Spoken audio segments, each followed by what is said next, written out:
लाल कृष्ण आडवाणी को भारत रत्न मिलने के बाद कुछ नेता को छोड़कर बाकी सभी ने खुशी जाहिर की, शुभकामनाएं दी, प्रधानमंत्री मोदी को धन्यवाद कहा है। बिहार में एनडीए की सरकार बनने के बाद तेजस्वी यादव ने कहा था कि खेल अभी बाकी है। क्या बिहार में सही में खेला होने वाला है? क्या है आपकी प्रतिक्रिया? कमेंट बॉक्स में ज़रूर लिखें। शनिवार को पटना एयरपोर्ट पर एलजेपी रामविलास के मुखिया चिराग पासवान ने क्या कुछ कहा है, इन सवालों को लेकर सुनाते हैं। बने रहिए दरभंगा तक में। भारत रत्न देना, इसका लोक जनशक्ति पार्टी रामविलास पूरी तरीके से स्वागत करती है। इस बात को कतई नहीं नकारा जा सकता कि देश की राजनीति में आदरणीय आडवाणी जी की एक अहम भूमिका उनकी रही है।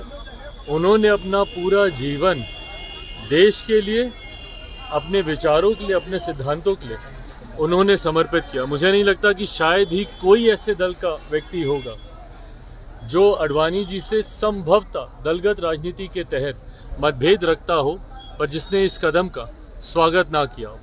ऐसे में मैं अपनी तरफ से, अपनी पार्टी की तरफ से आडवाणी जी को भारत रत्न मिलने पर उनको, उनके परिवार को बधाई देता हूं और साथ ही मैं प्रधानमंत्री जी का भी धन्यवाद करता हूं। जिस तरह से इंडी गठबंधन में भगदड़ मची हुई है, ममता बनर्जी ने तो यहाँ तक अनाउंस कर दिया कि 400 सीट क्या 40 सीट भी कांग्रेस नहीं जीत पाएगी। आम आदमी पार्टी पंजाब में कर रही है कि हम देखिए, ये तो हकीकत है कि इंडिया अलायंस की कल्पना जिस तरीके से की गई थी वो धरातल पे तो नहीं उतर पाया, और ये पहली बार ऐसा नहीं हुआ है। 2014 में भी इसी तरीके से हमने देखा, 2019 में भी हम लोगों ने इसी तरीके से देखा। विपक्ष जब तक अपने व्यक्तिगत दलगत महत्वाकांक्षाओं को समाप्त नहीं करेगा और एक बड़ी सोच के साथ जब तक एक मंच पर सब लोग नहीं आएंगे, तब तक ये संभव नहीं है। इससे पूर्व भी कई बार हम लोगों ने एक साथ इन लोगों को तस्वीर खिंचाने के लिए तो आते देखा, चाय नाश्ता करने के लिए जरूर हम लोगों ने आते देखा, पर ये लोग कभी आज तक चुनाव एक साथ मिलकर नहीं लड़ पाए हैं। हर राज्य में हर क्षेत्रीय दल की अपनी अलग महत्वाकांक्षाएं, उनकी अपनी अलग पकड़ है। बंगाल की अलग बात है, बिहार में अलग बात है, महाराष्ट्र में अलग बात है। तो ऐसे में एक साथ कभी ये लोग चुनाव लड़ पाए, ये तो शुरू से ही हम कह रहे थे कि ये संभव नहीं हो पाएगा। अंतोगत्वा ऐसा हुआ नहीं। बाकी के भी जितने दल हैं, धीरे धीरे आप देखिएगा चुनाव आते आते तक सारे अलग अलग अपनी महत्वाकांक्षाओं की लड़ाई लड़ने लगेंगे। राहर में थे आज, पूजा करने, अर्चना करने मंदिर गए थे, लेकिन वहाँ नरेंद्र मोदी जिंदाबाद के नारे लग रहे थे। देखिए, जिस तरीके से प्रधानमंत्री जी की लोकप्रियता है, नहीं नकारा जा सकता है कि उनके चाहने वाले, प्रधानमंत्री जी पर विश्वास रखने वाले लोगों की संख्या बहुत ज़्यादा है।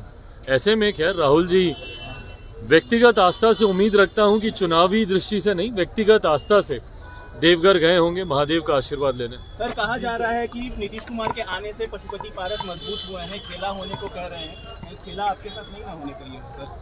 देखिए भाई, ये सारी बातें गठबंधन के भीतर हैं, और मुझे लगता है कि जब तक सारी बातों पे कोई सहमति ना हो जाए, आपस में एक दूसरे पे इस तरीके की टीका टिप्पणी करना कहीं से भी उचित नहीं है। मुझे लगता है समय पर हो जाएगा, चर्चाएं चल रही हैं और जल्द मुझे लगता है अब औपचारिक घोषणा हो जानी चाहिए। पार्लियामेंट का सत्र भी चल रहा है, उम्मीद है कि सत्र के ठीक बाद सीटों के बंटवारे की औपचारिक घोषणा तमाम घटक दलों के साथ हो जाएगी। आप पशुपति पारस जी बोले हैं कि 9 तक सांसद है, उसके बाद एनडीए की बैठक होगी और उसमें बिहार एनडीए की बैठक में सीटों का बंटवारा होगा। हाँ, नहीं, सही बात है। हम लोग का अभी पार्लियामेंट के बाद अलग अलग घटक दलों के साथ तो भाजपा की बातचीत चल ही रही है। एक बार एक आम सहमति बन जाती है तो उसके बाद मुझे लगता है इसकी औपचारिक घोषणा भी कर दी जाएगी। पर जीतन राम मांझी इन दिनों अलग सुर अलापे हुए हैं, 2 मंत्रालय मांग रहे थे। मुझे नहीं पता कि उनकी गठबंधन के भीतर क्या बातचीत हुई है।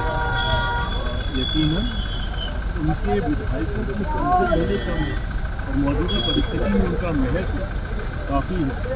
ऐसे में पूर्व मुख्यमंत्री जो है हमारे प्रदेश, अगर गठबंधन के भीतर ऐसी कोई चर्चा हुई है तो उसको सवाल जरूर है। सर, उपेंद्र कुशवाहा भी कह रहे हैं कि मांझी जी हो सकता है कहीं कोई खेला ना कर दें, आरजेडी के साथ चले जाएं। मुझे नहीं पता कि कौन खेल के करेगा। तेजस्वी ने तो खेला होने की बात कर दी है। और मैं इतना जरूर मानता हूँ कि आने वाले दिनों में ये सारी देखिए गठबंधन के भीतर की जाने वाली बातें हैं और सार्वजनिक तौर पर इसकी चर्चा करने से सिर्फ नुकसान है। मुझे लगता है कि हर किसी की अपनी बातचीत गठबंधन के घटक दलों और खासतौर पर भारतीय जनता पार्टी में सबसे बड़ा दल उनसे चल रही होगी। मैटर ऑफ टाइम की बात है, बहुत जल्द सारी परिस्थिति। कांग्रेस के प्रदेश अध्यक्ष है मांझी को सीएम बनाने तक के ऑफर दे डाले। कह रहे हैं कि हमारे साथ आ जाए, मुख्यमंत्री बना देंगे। देखिए, विपक्ष का घटक दल हमेशा गठबंधन हमेशा चाहेगा कि कोई ना कोई घटक दल टूट के उनके साथ जाए ताकि परसेप्शन की लड़ाई नहीं।